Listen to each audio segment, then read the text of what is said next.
Good morning. The lyrics to our morning song will be projected up here on the screen, so I'll move over here so you don't have to look at me and look at the screen. We shall be known. And we've sung this before, but I'll just remind you of it. We shall be known by the company we keep, by the ones who circle round to tend these fires. Just get this beat going with me. Maybe it's on your lap. I like to do it right up here by my heart.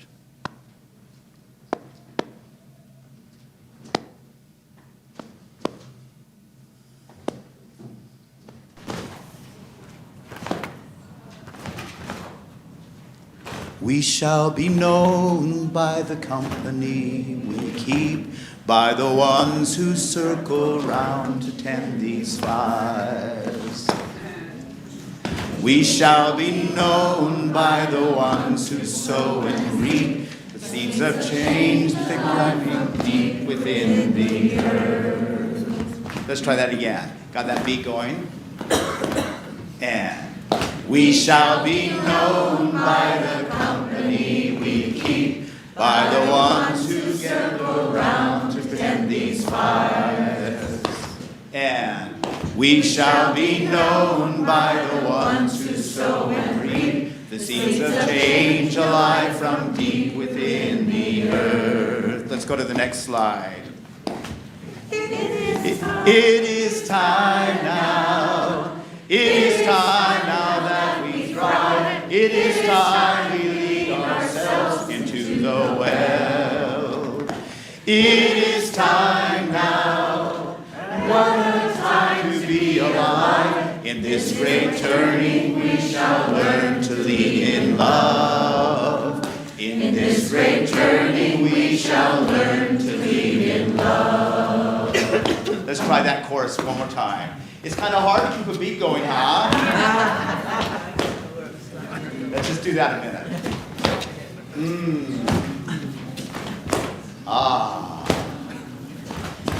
It is time now.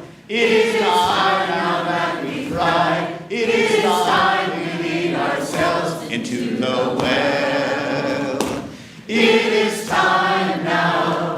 And what a time to be alive. In this great turning we shall learn to lead in love. In this great turning we shall learn to lead in love. And if you do any variation, you could just be doing this, huh? Or you could just do one every once in a while. It's just getting that movement together. Can we go back to the first slide? Here we go. We shall be known by the company we keep, by the ones who circle round to tend these fires. And we shall be known by the ones who sow and reap the seeds of change alive from deep within the earth. It is time now. It is time now that we thrive. It is time ourselves into the well. It is time now, and what a time to be alive. In this great turning we shall learn to lead in love. In this great turning we shall learn to lead in love. Now you could also add harmonies. You know, just so simple kind that you sing around the campfire or when you're harmonizing on the radio. Don't worry about it, just let it happen. Let's do it one more time. We shall be known by the company we keep, by the ones who circle round to tend these fires.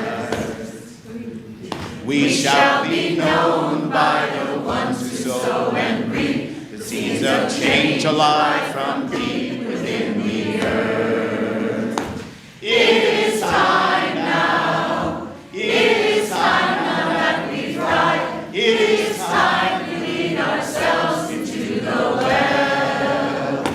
It is time now. And what a time to be alive. In this great turning we shall learn to lead in love. In this great turning we shall learn to this great turning we shall learn to lead in love. In this great turning we shall learn to lead in love. In this great turning we shall learn to lead in love. In this great turning we shall learn to lead in love. Thank you for singing.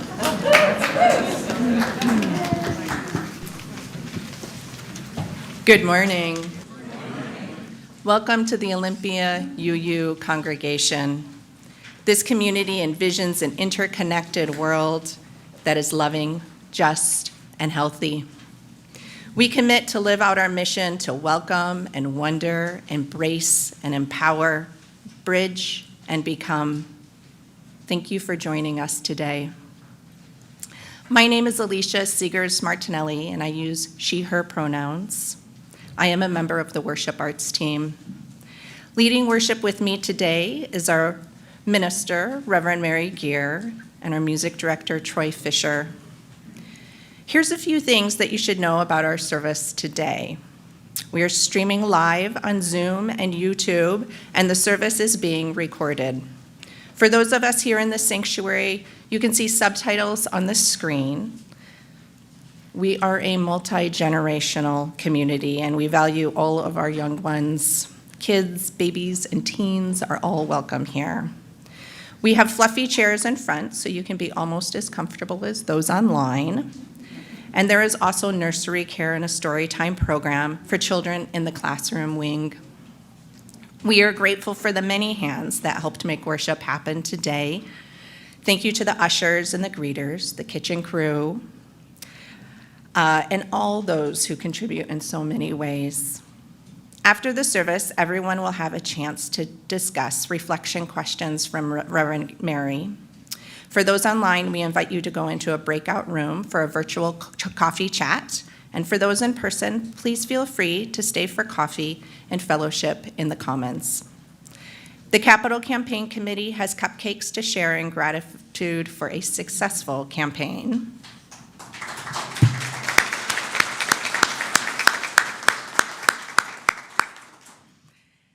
At 11:30, after the coffee chat, please return to the main Zoom room or sanctuary for a forum by Reverend Mary and Reverend Sarah. Did you know that there's a proposal to change the 7 principles? Join Reverend Mary and Reverend Sarah to learn more about the proposed changes to the UU principles and purposes. And Valentine's Day is coming up. Join the festivities at OUUC with an Extending Our Love party on Saturday, February 11th from 10 a.m. to noon. Come and share your love as we decorate cookies and decorate our commons. There are many things happening at our Olympia UU, from a variety of groups to Thursday community dinners, spiritual practice, and study and action groups. Check out the Tuesday electronic update or the website for all the information. Now, let us open our hearts and our minds as we prepare for worship. Welcome, everyone. It is good to be together. This morning and every Sunday morning, we join Unitarian Universalist congregations around the world in lighting a chalice, a symbol of our faith tradition. Please join me as we light our chalices together with these words from L.R. Nost. Life is amazing, and then it's awful, and then it's amazing again. And in between the amazing and the awful, it's ordinary and mundane and routine. Breathe in the amazing. Hold on through the awful, and relax and exhale during the ordinary. That's just living heartbreaking, soul-healing, amazing, awful, ordinary life. And it is breathtakingly beautiful.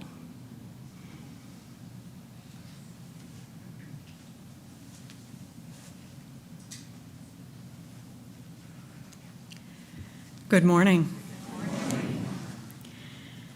In our service today, we reflect back on the last few years, because what a time it's been. And our opening words this morning are some of the pandemic writings that have been offered, the rich and beautiful writings during this time, offered by Rod Richards.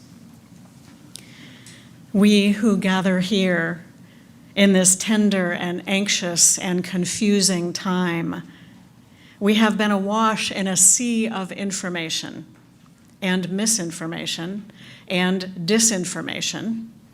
And this information that we seek is simply so that we can make wise decisions about how we respond and learn how we hold one another when we can't hold one another, and decide how we can be when we can't be together. What is this we face? How best do we respond? And why is this happening? The why, the why, the why. And why do those who suffer so suffer most always suffer? Suffer most from what we now face. Why? And what do we do for those who are most at risk, most vulnerable all the time, and now again? And how do we respond, and how do we hold one another when we can't hold one another, and how do we stay together and stick together and worship together when we can't be together? Yet here we are. Here we are. We are here together. Come, let us worship together.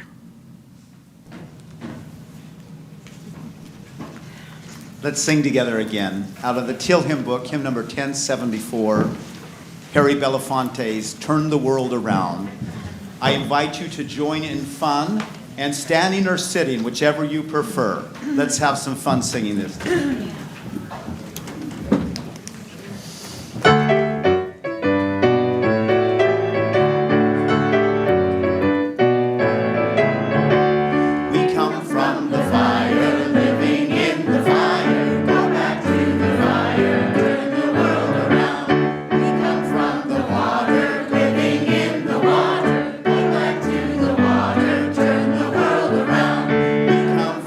Mountain, living in the mountain.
Today's stories and our readings are excerpts of Pandemic Notes.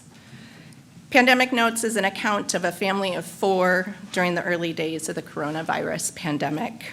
And characters are mom, dad, and their children, Son and Star, ages 12 and 10 years old. These reflections are told from the perspective of a white, cisgender, heterosexual, Unitarian Universalist. The story is shared in 3 parts. In February 2020, we expressed wants. Mom didn't want to be part of the middle school carpool anymore.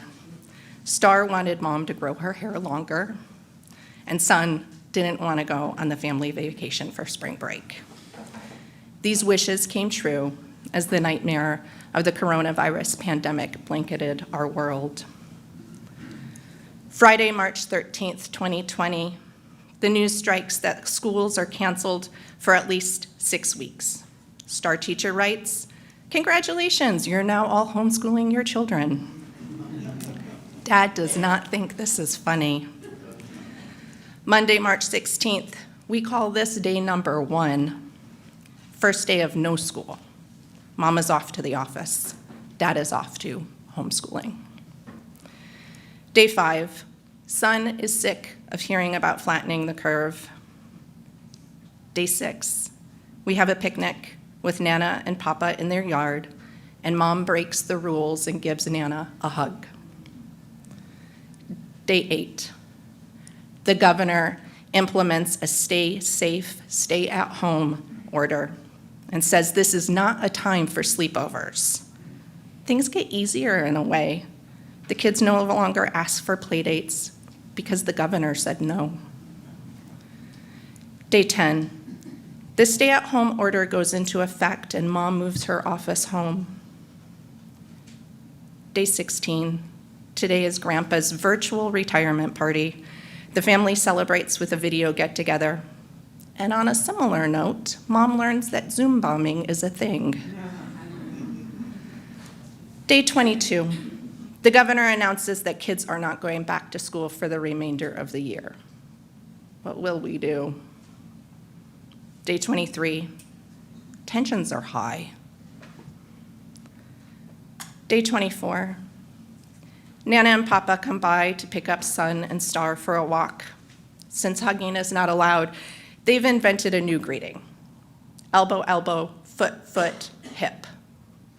Nana has made masks for all, and Washington's curve is flattening. Day 26, Star's teacher says the front porch seems like a pretty good place to go for spring break this year. Day 34, 154,000 deaths worldwide, 610 deaths in Washington. Major League Soccer suspends the season until June. If soccer can go on in June, surely Son can have a 13th birthday party. But we'll see. Day 35. The governor says we must all get used to a new normal. Things won't go back to the way they were until there's an immunization or herd immunity. About 1,000 people gather at the Capitol campus to protest the stay-home order. Day 38. Dad logs onto Zoom for his committee meeting. Son has named the account Psychopomp Reaper of Souls. Being new to Zoom, Dad spends the entire meeting trying to figure out how to rename himself.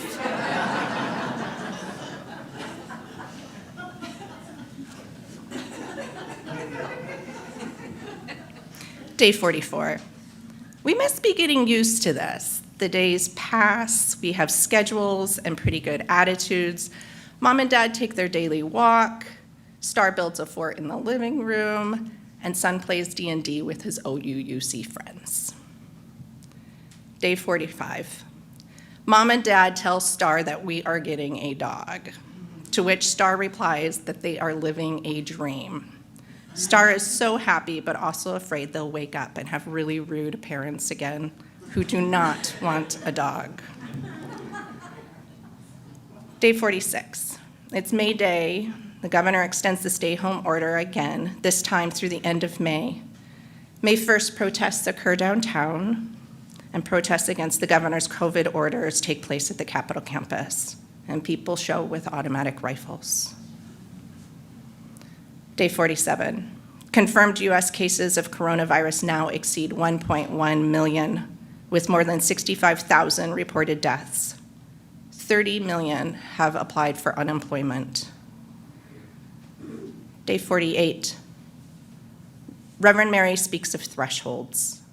No one goes through this time unchanged, and we will need to learn again how to be together. No one goes through this time unchanged, and we will need to learn again how to be together.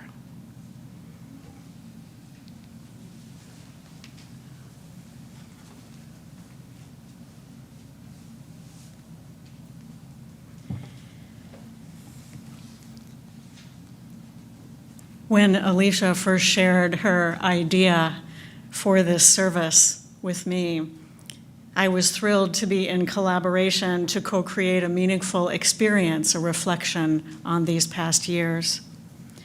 Clearly, she and Jason had planned their auction bidding to purchase both a sermon and a song for the idea that they had. And today is that idea come to fruition. And when Alicia shared and I read the pandemic notes for the first time, I was instantly transported back almost 3 years ago. My mind went to the long days of Zoom meetings and some troubled nights wondering when and how we were going to get through this, wondering how we would muddle through somehow, wondering what would happen. And as I read the pandemic notes, I noticed my body tighten, my shoulders rise, and my breathing get shallow. Where did your mind go as you heard Alicia read the pandemic notes? And how is your body right now? Just take a breath. I invite you to take a deep breath and just return here from wherever your mind went. Notice that we are here now. Some of us online, some of us here in the sanctuary. We are here now together. My first pandemic service in March of 2020 was Sabbath wisdom, about how the world had been turned upside down and how we were invited to slow down and rest. Well, some of us were invited to rest anyway. We would soon learn that some of us just had to work harder. In the last Sunday of March 2020, the service was titled, "We've Been Changed." That was the service when I said that the world was all shook up. I created this snow globe at home with a mason jar, hand sanitizer, water, and some glitter. It's been sitting on my bookshelf at home for these past 3 years, and every once in a while when I walk by, I give it a shake, just in case I've forgotten how the world just keeps on turning. In that service, I spoke about how pandemic times is liminal space, an in-between time, not what we were and not quite yet what we will become. We were clearly in liminal space, and in many ways, we still are. Not too long ago, Troy reminded me that back then I said we'd be at this for a little while. None of us imagined how long we would be here in the between. That spring, I shared the wisdom of organizational consultant William Bridges, who makes a distinction between change and transition. He defines change as situational. It's those external events that make things different than they've been. Those events that bring something new into our lives, whether it's welcome or not. It's things like a birth, a death, a marriage, a divorce, a job change, retirement, a pandemic. Transition, on the other hand, is psychological. It's an internal process that is in response to the external change. Transition means that we have to reorient to the world and redefine ourselves and our role in the world. And Bridges says that the irony of change and transition is that there's very little that we do to prepare for a change that prepares us for transition. We can plan for a change, like an expectant parent prepares for their arrival of a new baby. They get the basic stuff like car seats and diapers and a crib, but none of those things prepares them for the internal shift of being a person who is without responsibility for a child to being a parent. That transition requires a whole different process. Now, transitions can be hard for many reasons, not the least of which is that they require us to be psychologically vulnerable. That means open minds, open hearts, and open spirits. Even while psychological vulnerability is a source of great creativity and joy, it is also a source of fear. Transition requires that we step into a place of grieving what has been, of being uncertain and not knowing what will come next, and not being in control. Being vulnerable requires that we step into the mystery, that we embrace the unknown, and that we risk opening ourselves up emotionally. Crossing thresholds, being in between, requires courage and resilience. The world never stops turning, offering us thresholds to cross. None of us will go through this time unchanged.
Each Sunday, we express our gratitude by joining together in service to our community and to something greater than ourselves. The offering collected here does two things. It supports OUUC's ongoing work, and that is also supported by your regular pledges. And the offering supports an organization that serves our community in harmony with our Unitarian Universalist values. Our Share the Plate organization for January and February is Community Kitchen. The Catholic Community Services Kitchen provides life-sustaining meals to those living unsheltered or in temporary shelters. The kitchen serves lunch and dinner throughout the year to individuals, children, families, and veterans living in poverty and struggling under the effects of intolerance and racism. Your gift will help the Community Kitchen produce more than 100,000 meals for our hungry neighbors in 2023. You can participate in the offering by making a donation online through the church website or by texting the number on the screen. You can also mail a check to OUUC or place your offering in the baskets that will be passed around by the ushers. The great author, poet, and civil rights activist Maya Angelou said, "I have found that among its other benefits, giving liberates the soul of the giver." In light of our worship theme of liberation for the month of February, may each of us find liberation in our gifts today, no matter how large or small. May the offering now be generously given as it is gratefully received.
Thank you for your generous gifts in all the ways that you give. We came together this morning bringing everything that is in our lives now. Let's open our hearts to the complexity of life as we place stones in the water of community. You will hear a drumbeat as we share today. It brings into our awareness that our individual hearts beat, and together we create the heartbeat of community. So right now, let's just take another deep breath together, in and out, as we open our hearts to receive the complexity of all that is in our lives and community today.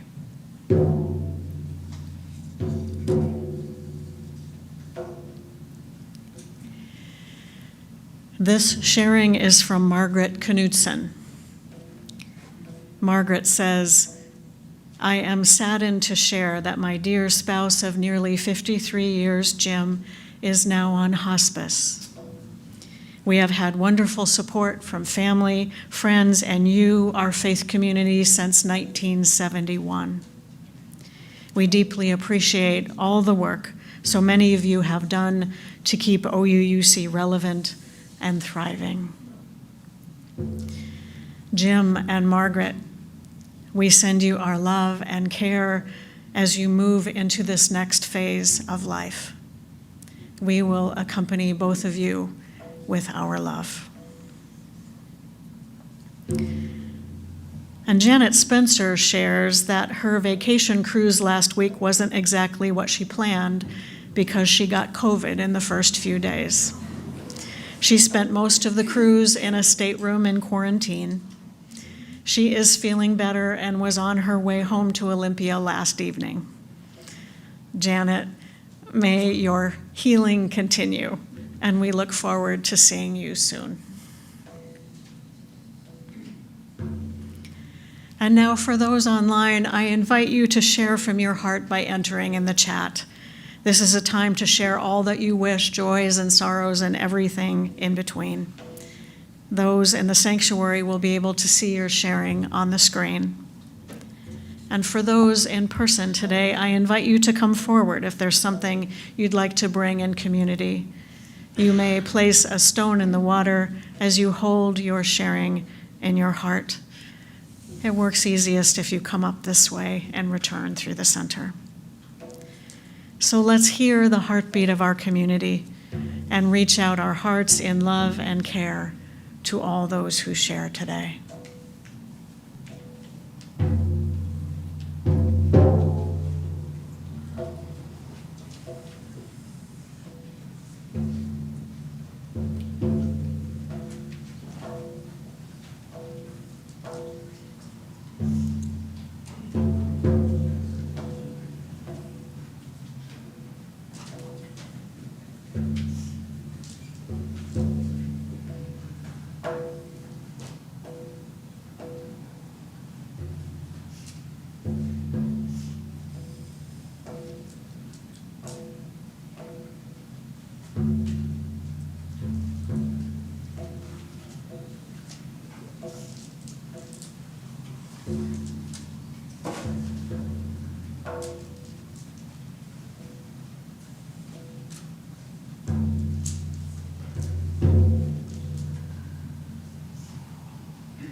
We'll place a stone in the water for all that has been shared online, shared from the heart. And one more stone placed in the water for all that we hold in our hearts and that remains unspoken.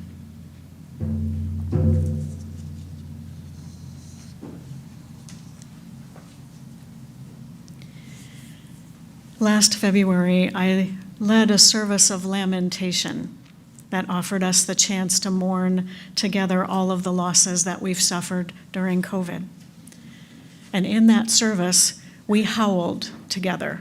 We howled with the wolves. So I'm going to invite us to do the same thing today. It'll be fine. Just take a deep breath right now. And just prepare to howl wherever you are, online or here in the sanctuary. We're going to do this together. You can stand or sit. Just take a deep breath and point your nose to the sky and howl like the wolves as I say, great mystery from which we come and to which we return, hear our cries.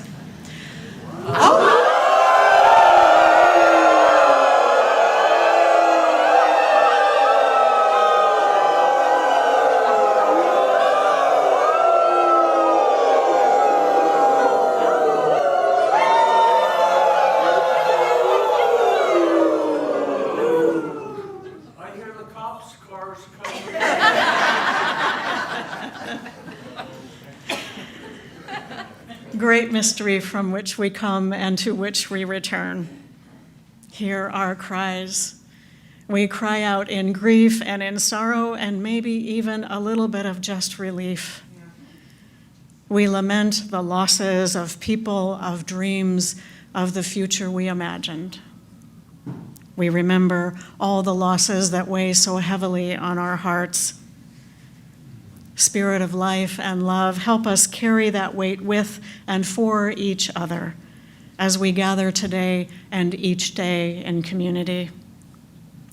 Help us to respond with commitment instead of fear. Help us to come through our sorrow with renewed strength.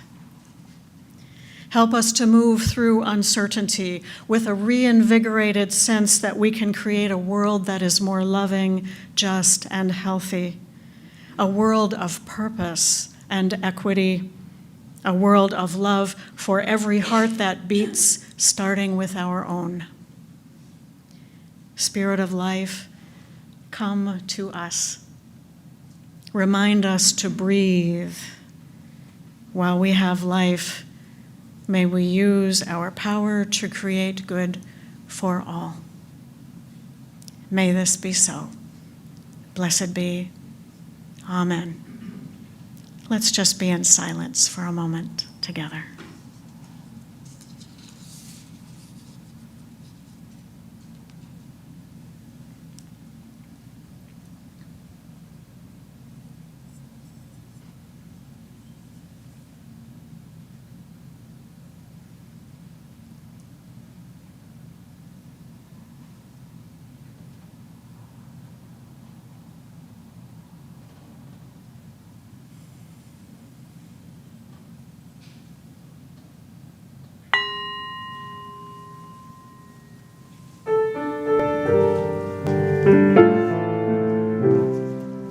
I invite you to remain seated as we sing together hymn number 354. We laugh, we cry. And we'll sing verses 1 and verses 4.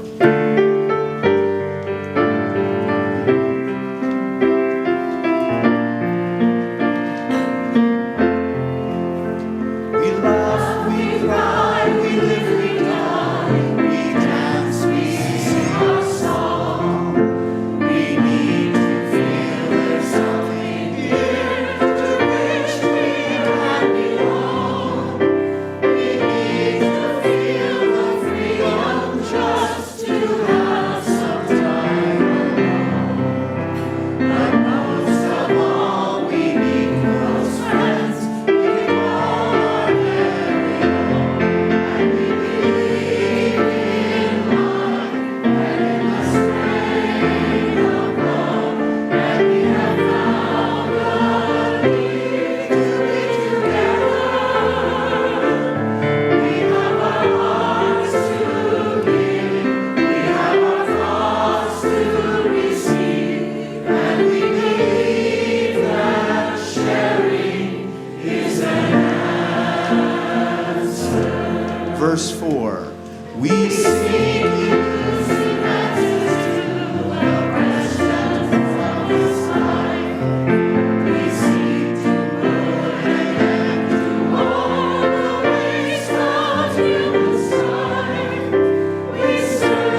Part 2.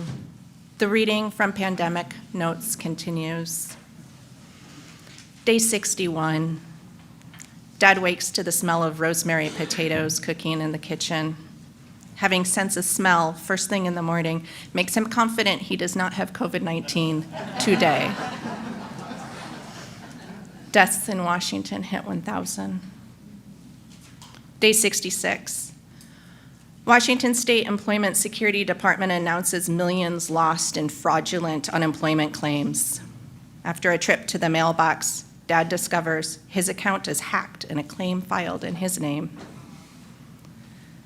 Day 75. Protests erupt around the United States in the name of George Floyd.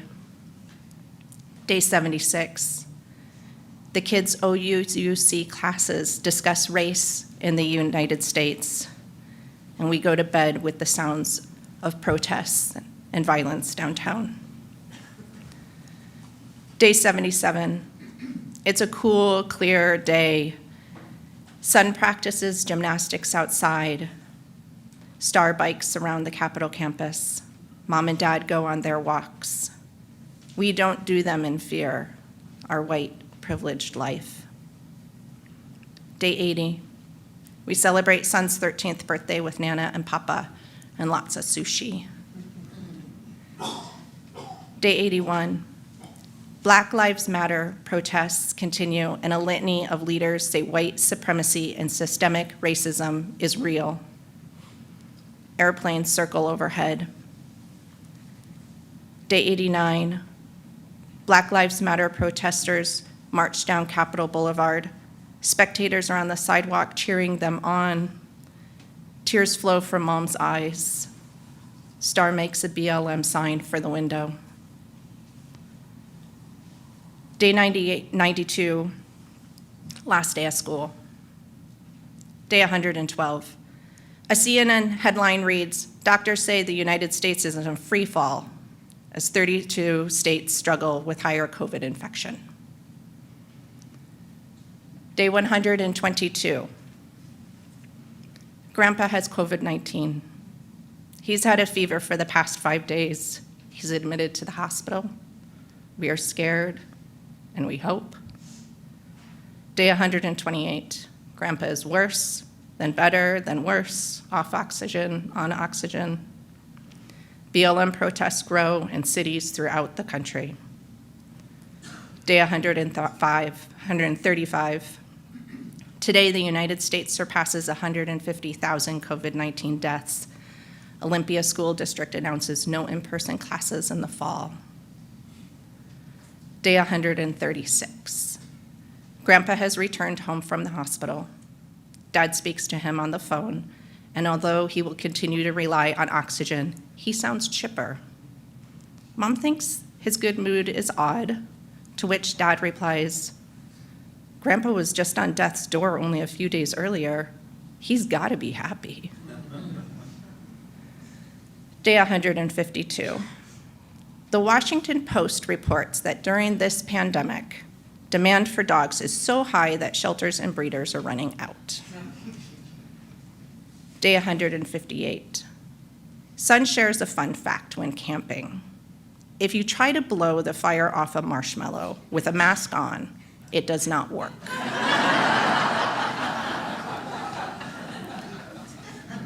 Day 167. The school year is starting. OUUC does not hold the normal blessings of the backpack service. Instead, it's blessings of the devices. Day 168. On a walk with Mom, Star points to a spray-painted BLM on the road and says, "I hate coronavirus, but it has done some okay things. Like more dogs are adopted, and BLM is making people talk about really important issues and change." Making people talk about really important issues and change.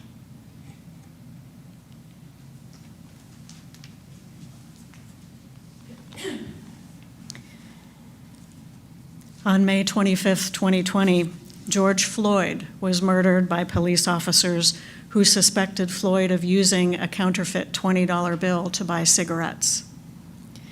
Floyd was a black man who had lost his job in a nightclub when the world shut down for COVID. He was reselling the cigarettes in order to make some money. And as a white police officer knelt on his neck, Floyd cried out, "I can't breathe." And that phrase became a rallying cry for justice all over the world. In those early days of the pandemic, we learned that Black, Indigenous, and people of color were disproportionately affected by COVID. People on the margins were more at risk of losing jobs and of being without financial reserves to draw on in hard times. BIPOC people were more likely to work service jobs that were high risk, so are more likely to get sick with COVID and more likely to die of COVID. George Floyd was an icon for all kinds of justice. Those of us who were white learned that racism isn't over, and there is much work to do in all areas of injustice. In April of 2020, our monthly spiritual theme was liberation, which is our theme again this month. On Easter Sunday that April, the service was Facing Fear, Finding Hope. And I said this: many are asking questions like this: how is it that one of the world's richest countries doesn't have enough masks and gowns and gloves for our medical providers? Why is it that people of color, Indigenous peoples, and the poor are most harmed by this virus again, still? And what will we do to address that? Why do some people have to worry about the cost of seeking medical care when many of us need care? How is our consumer lifestyle impacting the earth and contributing to more disease for people and for animals? This virus is shining a bright light on the injustice in all our systems: economic, educational, medical, legal, political, global. How will we respond? Well, now we know how we responded. Some with great bravery and courage, and some with greed and hate. We've wrestled with individual freedoms and collective care, masks or no masks, distance or not, and later vaccines or no vaccines. In September 2020, I led our annual water communion ritual streaming from my laptop at home. And I began by pouring water into a bowl from our service the year before, as we do, at a time when something like COVID was unimaginable. I added water from my kitchen faucet and from the OUUC kitchen faucet and water from Bud Inlet. And I invited you to pour water wherever you were. And in that service, I noted that COVID put us all in the same storm, but not in the same boat. I said, some of us are sailing in luxury liners. Some of us are in yachts. Some of us are in houseboats or fishing boats or canoes or kayaks. Some of us are on rafts or holding on to planks floating in the water. Some of us are treading water, just trying to keep our heads above the waterline. And some of us are going under. We are in the same storm on the same sea, just looking to survive. When we enter and leave liminal space, that space in between, we cross a threshold which brings us to that in-between time, a place of emptiness and uncertainty. And we don't tend to like that very much. So we seek to quickly return to what was, or to move really fast into what will be next. Yet the in-between is where transformation happens. It takes time and intention, and it takes sacred space, the kind of space we were given have been given with COVID. Part of the transition of COVID was to say goodbye to so much. The way we lived our lives, worked and played, worshiped and gathered, lived and died, celebrated and mourned.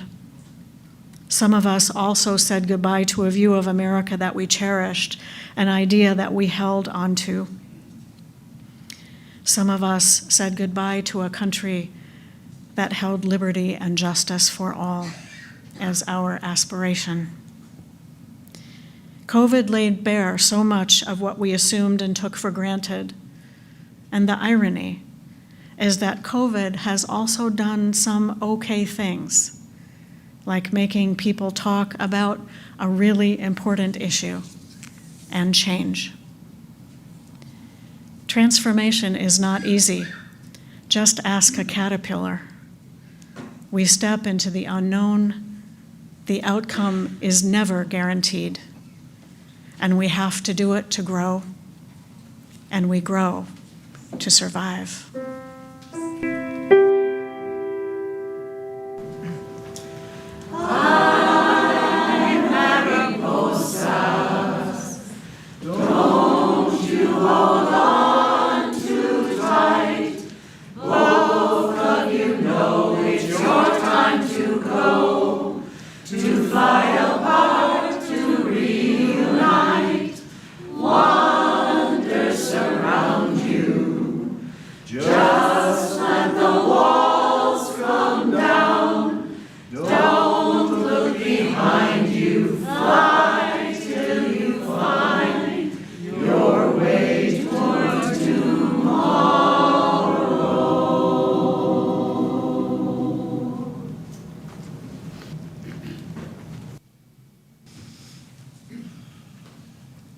The pandemic notes continue for our third and final reading. Day 170. Mom's workplace extends remote work for another 7 months. Day 176. It's the last day of summer vacation. Tonight is a school night. Day 177. The kids walk outside for school pictures just like they do every year on the first day of school. Snap. Then they turn around and go back in the house. Day 179, September 11. NPR reports on the 19th anniversary of 9/11. Tragically, 3,000 people died, and the reporter says the world came together in a grieving process. As of today, more than 190,000 have died from COVID-19 in the US alone. Where is the collective grieving? Day 180. Fires up and down the West Coast rage, and a smoke plume sets in over Puget Sound. For those suffocating from coronavirus, abuse of power, and now dangerous air, it seems "I Can't Breathe" has emerged as the year's theme. Day 183. Sun's soccer has been canceled for the past week. The sky continues to be a thick gray. The sun is not visible. Day 184, on Facebook. The pandemic isn't over just because you are over it. Day 186. Last night, the windows were opened for the first time in nearly 2 weeks. The rain came down. The smoke washed away. Today, son plays their first soccer game. Mom will observe with a mask on. Dad attends a socially distanced OUUC board meeting, and Star and the dog go to Nana's house. It's almost like a normal Saturday. Almost. Day 188. Less than 2 weeks into the school year, and Dad is sick of homeschooling. Thank God it's football season, he says. Day 191, something Mom loves, being so near son throughout the school and workday that she can hear them read their script for drama class. Day 194, returning from a hike, Nana tells the kids about her mother's years living through the Great Depression. Her mother spoke of it often, the concern that the soup from 3 potatoes must feed a large family for several days, the pride that her aunt won multi-day dance-a-thons. She was just a girl, and the Great Depression influenced her life. Nana turns to the kids and says, "This is a moment that will mark your life forever. This is a moment that will mark your life forever."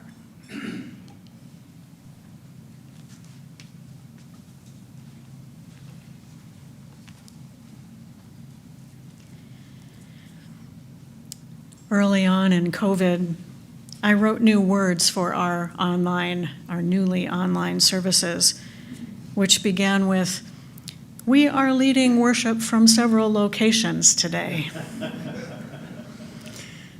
2 more phrases became touchstones for our gatherings. Social distancing doesn't mean social isolation. And it's about connection, not perfection. So now I can confess to you that that later phrase about perfection, I wrote that mostly for me. My experience of COVID is that it brought to the forefront my biggest struggles, perfectionism and the related illusion of control. I understand perfectionism and control differently now, and to some extent as symptoms of a supremacy culture that keeps us busy trying to achieve the unachievable so we won't notice the injustice of it. COVID came in my first year of ministry with you, and that spring I thought I might just be getting a handle on what my ministry here could be. And then everything was normal until it wasn't. And then suddenly I didn't know anything. Like all of us, I was thrust into learning new things and doing what I had no idea how to do. Online services, pastoral care over Zoom, communication with my coworkers, and just getting things done. I didn't learn pandemic ministry in seminary. And so I had to decide if I could do what was being asked of me, just like you all had to decide too. And I quickly learned that answering my call to ministry would mean letting go of a sense of competency, of perfection, and of control. And there are some regular phrases that I found myself saying then and that are a part of our new normal now. What's our plan B? What's our backup? We'll try something, and if it doesn't work, we'll try something else. Not everyone will be happy, and we'll do the best we can. We don't say that phrase, "It's about connection, not perfection," in the services anymore, but I'll tell you, it's part of my preparation for Sunday morning. It's my new normal. In that first year of COVID, we recorded an outside bridging ritual for a graduating senior, and the coming of age credos from our middle schools were recorded and shown over Zoom. We held our Christmas Eve candlelight service online, bring your own candle. We welcomed speakers from across the United States and from Romania. We learned how to do online celebrations of life, and we had people from around the world join us to mourn those we lost together. Melody Ransom started her talk show after the service. The book sale and the auction went online. Troy offered an online COVID cabaret, which was the first of many musical events to follow. We acquired canopies, and we learned how to make use of our outdoor space for so many things. It's just what we do now. It's our new normal. And we are learning again how to be together. We ask each other about our preferences for masks and for hugs. We offer services and classes and gatherings online and on-site as much as possible in order to include everyone.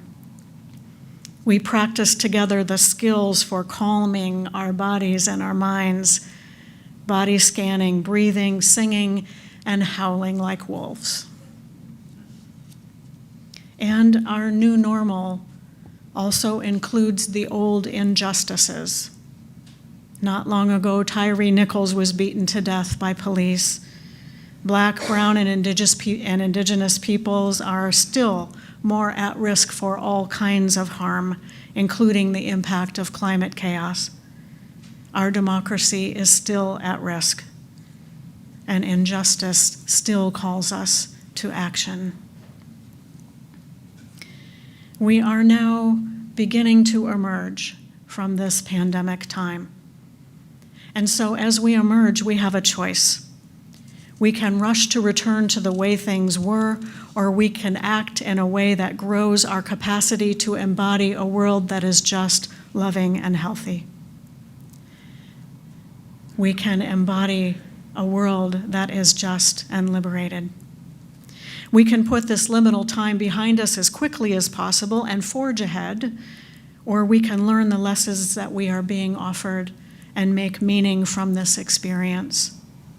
We can spin this as a time of division, greed, and grasping for power, or a time of collective growth and building bridges. Next month will mark the 3-year anniversary of the COVID shutdown. And the virus isn't done with us yet. Every day, we make choices that affect our lives and our world. We don't know the impact of the global pandemic on this generation of young people, and we won't know the overall impact for generations to come. Just like the Great Depression, this moment will mark our lives forever. The world never stops turning, offering us thresholds to cross. We are in a time of a great turning. And we don't know how this will unfold. None of us do. I gave up predicting quite a while ago. What I do know is that we still need each other. We need each other, and we need all of us. We need each other to be brave enough to cross the thresholds and to have the courage to transform into what we can be. Our call to shared ministry, our ministry to each other, that call has never been stronger. We need each other to return to the home of our soul so we can tap into the love that never lets us go and learn to lead in love. We need each other to return to who we are, to what we are, and to where we are, born and reborn again. Return here together.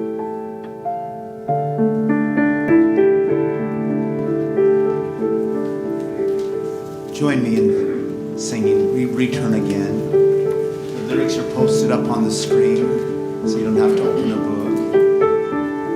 Return again, return again, return to the home of your soul. Return again, return again, return to the home of your soul.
If you are in line and have a chalice or a candle, please join us as we extinguish our chalice with these words, an excerpt from Amanda Gorman's poem, The Hill We Climb. We've braved the belly of the beast. We've learned that quiet isn't always peace. And the norms and notions of what just isn't always justice.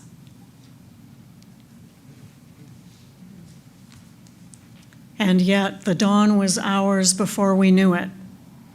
And somehow we do it.